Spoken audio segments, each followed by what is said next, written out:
എന്തായാലും ആം ആദ്മി പാർട്ടിയെ സംബന്ധിച്ച് വലിയ തകർച്ചയാണ് അതിനുണ്ടാകുന്നത്. പഞ്ചാബിൽ അതിന് ഭരണമുണ്ടെങ്കിൽ കൂടി ഡൽഹിയിലെ അതിൻ്റെ തോൽവി വലിയ തിരിച്ചടി ഉണ്ടാക്കുന്ന കാര്യത്തിൽ തർക്കമില്ല. ധനസുമോദ്, ഈ പരാജയം ആം ആദ്മി പാർട്ടിയുടെ ഭാവി സാധ്യതകളെ എങ്ങനെയാണ് ബാധിക്കുക? ഈ ഒരു പരാജയത്തിന് ശേഷം ഈ മദ്യനയ അഴിമതി കേസിലടക്കം വലിയ വേട്ടകളെ ആ പാർട്ടി പ്രതീക്ഷിക്കേണ്ടതുണ്ടോ?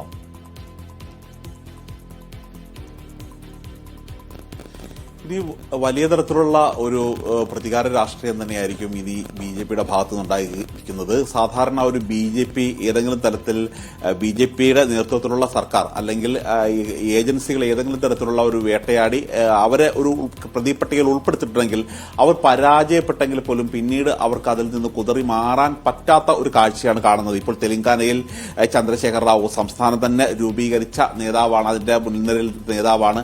അദ്ദേഹത്തിന്റെ മകൾ കവിത ഈ പാർട്ടി മദ്യനയ അഴിമതി കേസിൽ ഉൾപ്പെടുകയും ജയിലിൽ കിടക്കുകയും ചെയ്തിരുന്നു. അവിടെ വലിയ തരത്തിലുള്ള ഒരു പരാജയമാണ് KCRന് സംഭവിച്ചത്. പക്ഷെ പിന്നീട് കേസിൽ നിന്ന് ഊരാൻ കഴിയാത്ത ഒരവസ്ഥയിൽ തന്നെയാണുള്ളത്. കാരണം ഈ BJP ഉയർത്തിയിരിക്കുന്ന മുദ്രാവാക്യങ്ങൾക്ക് ബദൽ മുദ്രാവാക്യവുമായി മുന്നോട്ട് പോകുന്ന അവിടെ ഒരു പ്രധാനപ്പെട്ട പാർട്ടിയായിരുന്നു ചന്ദ്രശേഖർ റാവുവിന്റെ പാർട്ടി. അതേ മുദ്രാവാക്യങ്ങൾ തന്നെയാണ് ഇവിടെ എത്തിയിരിക്കുന്നത്. ഡൽഹിയിൽ നമ്മൾ കേട്ടിരുന്നത് ആം ആദ്മി പാർട്ടിയിലൂടെ മാത്രമല്ല ഇന്ത്യ മുന്നണിയുടെ ഒരു നിലനിൽപ്പ് തന്നെ നമ്മൾ ഇനി ഒരു ചോദ്യം ചെയ്യുന്ന രീതിയിലേക്കായിരുന്നു കാര്യങ്ങൾ എത്തിയിരുന്നത്.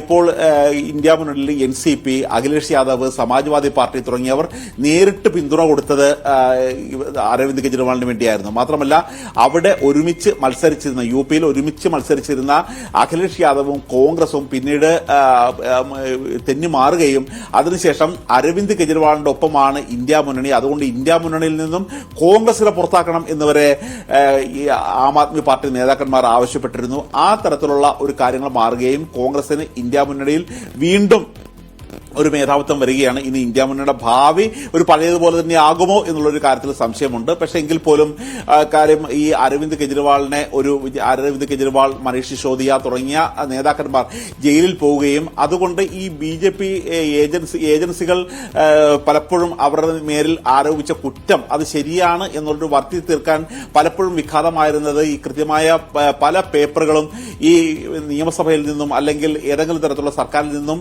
ഡൽഹിയിൽ നിന്നും കിട്ടുന്നില്ല എന്നുള്ളത് തന്നെയായിരുന്നു. ഇനി അങ്ങനെയുള്ള കാര്യങ്ങൾക്ക് പോലും ഒരു BJPക്ക് ഒരു തരത്തിലുള്ള തടസ്സവും ഇനി ഉണ്ടാവില്ല എന്നുള്ളൊരു കാര്യം തന്നെ ഇവിടെ വ്യക്തമായിരിക്കുകയാണ്. അതുകൊണ്ട് ഒരു കൂടുതൽ പ്രശ്നങ്ങളിലേക്ക് ആം ആദ്മി പാർട്ടി പോവുകയും കാര്യം ആം ആദ്മി പാർട്ടി എപ്പോഴും നേരത്തെ നമ്മൾ സൂചിപ്പിച്ചതുപോലെ തന്നെ ഒരു പ്രത്യയശാസ്ത്രത്തിന്റെ ഒരു അടിത്തറയിൽ നിൽക്കുന്ന ഒരു പാർട്ടിയല്ല. അതുകൊണ്ട് തന്നെ ഏതെങ്കിലും തരത്തിൽ ഒരു ഭരണ പരാജയം ഉണ്ടായെങ്കിൽ ഈ ചൂലിന്റെ കെട്ടഴിച്ചു വിടുന്നത് പോലെ ഇതെല്ലാം ചിതറിപ്പോകും എന്നുള്ളൊരു കാര്യമായിരുന്നു പ്രധാനമായും ചൂണ്ടിക്കാട്ടിയിരുന്നത്.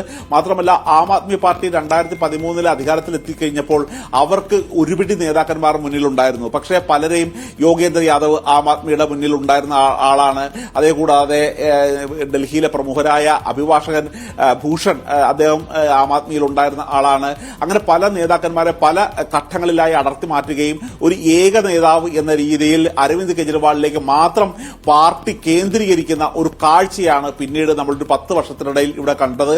മാത്രമല്ല അരവിന്ദ് കെജ്രിവാൾ ജയിലിൽ പോയി കഴിഞ്ഞപ്പോൾ അരവിന്ദ് കെജ്രിവാളിനോട് ഏറ്റവും അധികം ഒരു വിധേയത്വമുള്ള അതിർഷിയാണ് മുഖ്യമന്ത്രിയാക്കിയത്. ഇതിൽ പ്രതിഷേധിച്ചാണ് അശോക് ഗെഹ്ലോട്ട് കൈലാഷ് ഗെഹ്ലോട്ട് പാർട്ടി വിട്ടുപോവുകയും BJP സ്ഥാനാർത്ഥിയാകുകയും ചെയ്തത്, BJPയിൽ ചേരുകയും ചെയ്തത്. അങ്ങനെ ആ തരത്തിൽ നമ്മൾ നോക്കിക്കഴിയുമ്പോൾ ഇനിയൊരു ഈ അരവിന്ദ് കെജ്രിവാൾ എന്ന് പറയുന്ന ആ ചരടായിരുന്നു ഈ ആം ആദ്മി പാർട്ടിയെ ഒരുമിച്ച് കെട്ടി നിർത്തിയിരുന്ന ഒരു പ്രധാനപ്പെട്ട ചരട്. അത് തന്നെ അഴിഞ്ഞു പോവുകയാണ്. ഇനി ആം ആദ്മി പാർട്ടി വലിയൊരു പരാജയത്തെ നേരിട്ട് കഴിയുമ്പോൾ അവർക്ക് ഒരു പാർട്ടി എന്ന രീതിയിൽ അവരുടെ ഒരു എക്സിസ്റ്റൻസ് കൂടിയാണ് ചോദ്യം ചെയ്യപ്പെടുന്നത്. കാരണം അരവിന്ദ് കെജ്രിവാളിന്റെ വിശ്വസ്തന്മാരുമായിരുന്നു പാർട്ടി ഉണ്ടായിരുന്നത്. അതുകൊണ്ട് തന്നെ ഇനി മനീഷ് സിസോദിയ ജയിച്ചു കഴിയുമ്പോൾ അദ്ദേഹം വീണ്ടും മുഖ്യമന്ത്രിയാകും, താൻ വീണ്ടും മുഖ്യമന്ത്രിയാകുമെന്നായിരുന്നു അരവിന്ദ് കെജ്രിവാൾ പറഞ്ഞിരുന്നത്.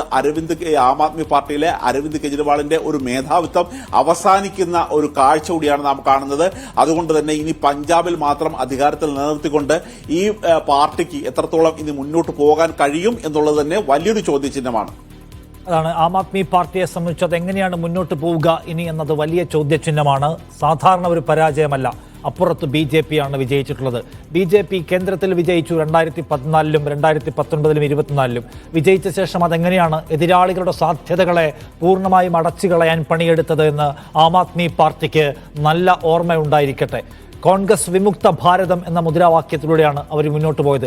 എതിരാളികളായി ഉയർന്നു വരാൻ സാധ്യതയുള്ള സകല പാർട്ടികളുടെയും നേതാക്കന്മാരെ അഴിമതി കേസുകളിൽ അകത്താക്കുകയോ സ്വന്തം പാളയത്തിലേക്ക് ഭീഷണിപ്പെടുത്തി വിളിച്ചു ചേർക്കുകയാണ് BJP ചെയ്തത്.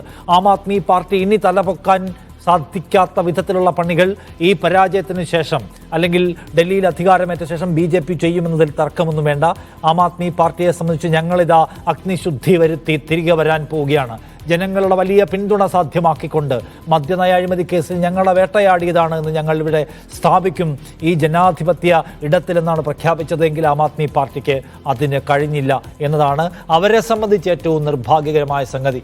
70 സീറ്റുകളുള്ള ഡൽഹി നിയമസഭയിൽ 43 സീറ്റിലും വിജയം ഏതാണ്ട് ഉറപ്പിച്ച് BJP അധികാരത്തിൻ്റെ പടികൾ എടുത്തു വയ്ക്കാൻ പോകുമ്പോൾ 28 സീറ്റിൽ 26 സീറ്റിൽ മാത്രമാണ് ആം ആദ്മി പാർട്ടിക്ക് വിജയ സാധ്യതകളെ നിലനിർത്താൻ കഴിയുന്നത്. അതുമാത്രവുമല്ല 2 മണിക്കൂറോളം പിന്നിൽ നിന്ന ശേഷമാണ് ഇപ്പോൾ അരവിന്ദ് കെജ്രിവാൾ എന്ന അവരുടെ മുൻ മുഖ്യമന്ത്രി മുന്നിലേക്ക് വന്നിരിക്കുന്നത്. അതിൽ അതിഷി എന്ന ഇപ്പോഴത്തെ മുഖ്യമന്ത്രിക്ക് വിജയത്തിൻ്റെ പടികൾ സാധ്യതകൾ കാണാൻ കഴിയുന്നില്ല. ഒപ്പം മനീഷ് സിസോദിയ വലിയ തിരിച്ചടിയെ നേരിടുകയാണ്. സത്യേന്ദ്ര ജെയിൻ മാത്രമാണ് ഇപ്പോൾ മുന്നിലുള്ളത് നമ്മൾ മനസ്സിലാക്കുന്നു. ഒപ്പം സൗരഭ് ഭരദ്വാജ് അവരുടെ പ്രധാനപ്പെട്ട നേതാവാണ്. ജനങ്ങളുടെ സ്വീകാര്യത ഉണ്ടാക്കാൻ ജനങ്ങളുടെ കയ്യൊപ്പ് നേടാൻ കഴിയാത്തവരായി പ്രധാന നേതാക്കൾ മാറുകയാണ്. ചെറിയ ഭൂരിപക്ഷത്തിൽ ജയിച്ചാലും അത് പരാജയത്തിന് തുല്യമായിരിക്കും അരവിന്ദ് കെജ്രിവാളിനെ സംബന്ധിച്ച്. ന്യൂഡൽഹി മണ്ഡലത്തിൽ അദ്ദേഹം ഇപ്പോൾ ലീഡ് നിലയിൽ തിരിച്ചു വന്നിട്ടുണ്ട്. എന്നാലും ഈ വിജയമൊന്നും പോരാ.